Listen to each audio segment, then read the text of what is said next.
ఇప్పుడే జీ5 app download చేయండి. చూడండి మీ ఫేవరెట్ టీవీ షోస్ ఎప్పుడైనా ఎక్కడైనా. రే, ఏం మాట్లాడుతున్నావురా?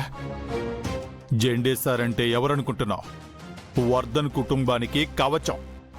ఆర్య సార్ నమ్మిన సైన్యం. ఎలాంటి వారినైనా పరిస్థితులు మార్చేస్తాయి కదా నాన్న. జెండే సార్కి వయసు అయిపోవచ్చింది. మొన్నటికి మొన్న చావు అంచుల వరకు కూడా వెళ్లారు. ఎప్పుడు ఈ కుటుంబం గురించి ఆలోచించలేరు కదా.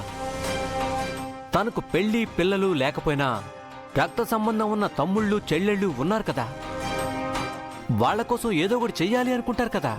అలా అనుకుంటే జెండే సార్ ఎవరో ఇచ్చే డబ్బుల కోసం ఆశపడక్కర్లేదురా. ఆయనే కావాలనుకుంటే వర్ధన్ కుటుంబపు ఆస్తుల్లో అయినా వాటా ఇవ్వడానికి అకీ అబ్బాయి ఎప్పుడు సిద్ధంగానే ఉంటారు.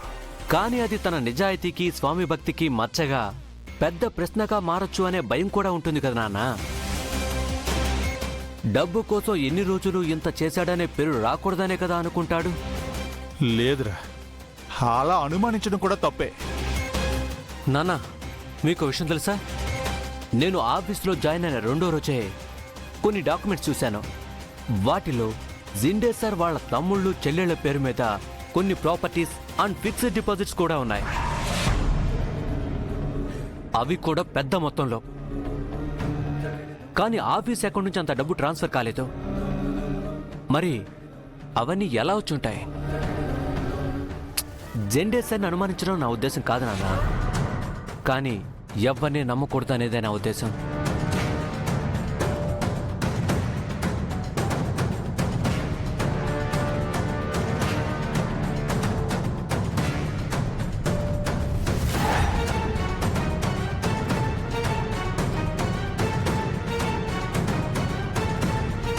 నీ హెల్త్ జాగ్రత్త అక్క.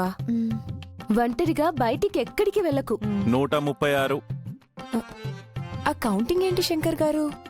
మీరు బయలుదేరడమేమో గాని ఇప్పటికే మీ అక్కకి 136 జాగ్రత్తలు చెప్పారు.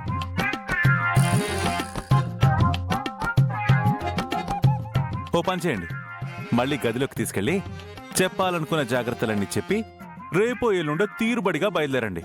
ఊరుకోండి సార్, వాళ్ళ భయం వాళ్ళది. అసలే మా అక్క పెద్ద ప్రమాదం నుంచి బయటపడింది. శ్రావణి, నేను జాగ్రత్తగా ఉంటానులే. మీరిద్దరూ టైంకి తినండి. మీరు కూడా ఒంటరిగా బయటకు ఎక్కడికి వెళ్ళకండి, ఓకే? సరిపోయింది. ఇంకిప్పుడు ఈవిడ గారు మొదలు పెట్టారు, ఇక తెల్లారిపోతుంది. రే తమ్ముళ్ళు, వీళ్ళతో పెట్టుకుంటే కదలరు గాని మీరు బయలుదేరండి రా. జాగ్రత్త రోయ్. అలాగే అన్నయ్య. ఇది సింపుల్గా అయిపోయింది. నేరుగా టైం వేస్ట్ చేయడం అంటే ఈ అమ్మాయిల తర్వాతే. అమ్మాయిలు కదా శంకర్, వాళ్ళకి భయం, ప్రేమ, కోపం అన్నీ ఎక్కువే. బుర్ర ఒకటి తక్కువ సార్. ఏమన్నారు? నేనేమనలేదే. మా అక్కని ఇలా ఏడిపించకుండా ఇక నుంచి ప్రేమగా జాగ్రత్తగా చూసుకోండి బావగారు.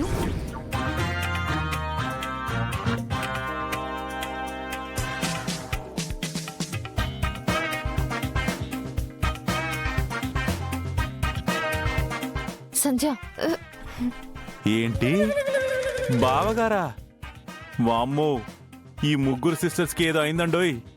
ఎప్పుడూ లేంది గౌరీ గారు నన్ను సార్ అని పిలవడం, అసలు రెస్పెక్టే ఇవ్వని ఈ బ్యూటీ పార్లర్ వచ్చి నాకు తెగ రెస్పెక్ట్ ఇవ్వడం, ఈ హైబ్రిడ్ ఏమో ఏకంగా బావగారు అని పిలిచేసింది.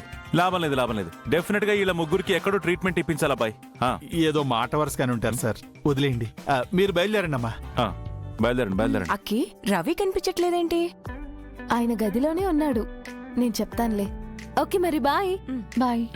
వెళ్ళొస్తాం గౌరీ గారు. Bye bye bye. Bye Jende sir. Bye. వెళ్ళొస్తాం అక్కి. Bye Abhi sir. ఆహా, ఇప్పుడు మీరు మాత్రం అందరికీ బాయ్ చెప్పి టైం వేస్ట్ చేయొచ్చా? పదండి. ఎంతసేపు మా మీద పడ్డమే. వెళ్ళండి, వెళ్ళండి. పదండి. బాయ్ అక్క. బాయ్ అక్క. మళ్ళీ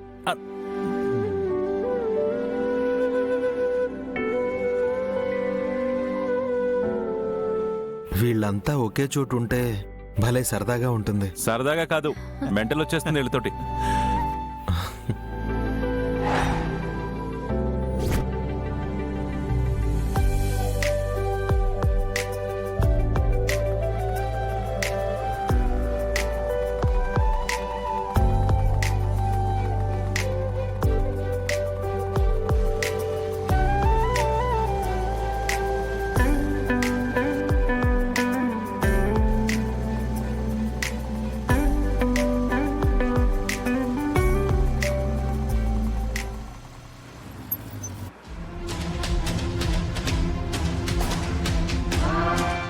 జరిగే కూడా ఆ రాకేష్ అసలు ఇంటికి ఎలా వస్తున్నాడు?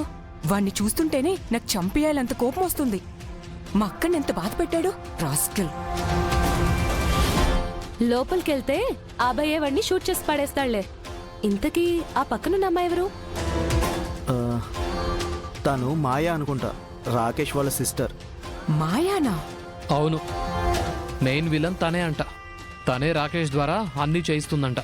మై గాడ్, ఒక అమ్మాయిలో ఇంత క్రూయాలిటీయా? అంతేకాదు, తను ఇక్కడ ఎవరో ఒకరిని తన మనిషిగా సెట్ చేసుకుని మొత్తం ఇన్ఫర్మేషన్ కనుక్కుంటూనే ఉంటుందంట. అది మేమేనేమో అనుకుని అన్నయ్య మా మీద కూడా డౌట్ పడ్డాడు. ఆ జిండే సార్ వచ్చి మేం కాదు వేరే ఉన్నారని చెప్పాడు. ఎవరతను మరి? రవియేనా? నీకెలా తెలుసు? ఆఫీస్లో రవి 2-3 సార్లు ఫోన్ మాట్లాడుతూ మాయా మాయా అనటం నేను విన్నాను. హలో మాయా, డోంట్ వరీ, ఇక్కడంతా నువ్వు ప్లాన్ చేసినట్టే జరుగుతుంది. నేను చూసుకుంటా కదా. ఆ కీ నా టార్గెట్.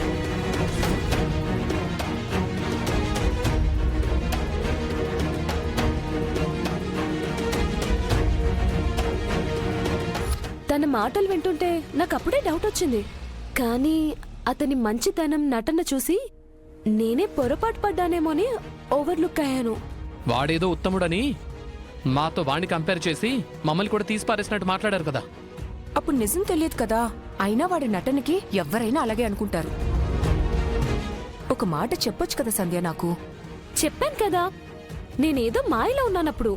పర్లేదులే, అన్నయ్యకి ఈ విషయం అంతా తెలిసింది కదా. ఇక వీళ్ళందరి సంగతి అన్నయ్య చూసుకుంటాడు. హలో, మీరేం టెన్షన్ పడకండి. జెండే శర్మ అన్నయ్య ఉండగా ఎవరికి ఏమీ కాదు. యాదగిరి అంకుల్కి విషయం తెలుసా? తెలీదు. ఆయన ఎంత నిజాయితీపరుడో, వీడంత పెద్ద ఎదవ. తన కొడుకు ఇలాంటి వాడు అని తెలిస్తే తట్టుకోలేడు కదా, అందుకే చెప్పట్లేదు. అది నిజమే. పాపం అక్కి లైఫ్ ఏమవుతుందో ఏమో. ఏం కాదులే, శంకర్ గారు ఉన్నారు కదా, అన్ని సెట్ చేస్తారు. మనం వెళ్దాం పదండి. పదండి. అకి, గౌరీ గారు కొంచెం డిస్టర్బ్డ్గా ఉన్నారు. వాళ్ళ సిస్టర్స్ కూడా వెళ్ళిపోయారు కదా, లోన్లీగా ఫీల్ అవుతుంటారు. కాస్త వెళ్ళి తోడుగా ఉండండి. అలాగే.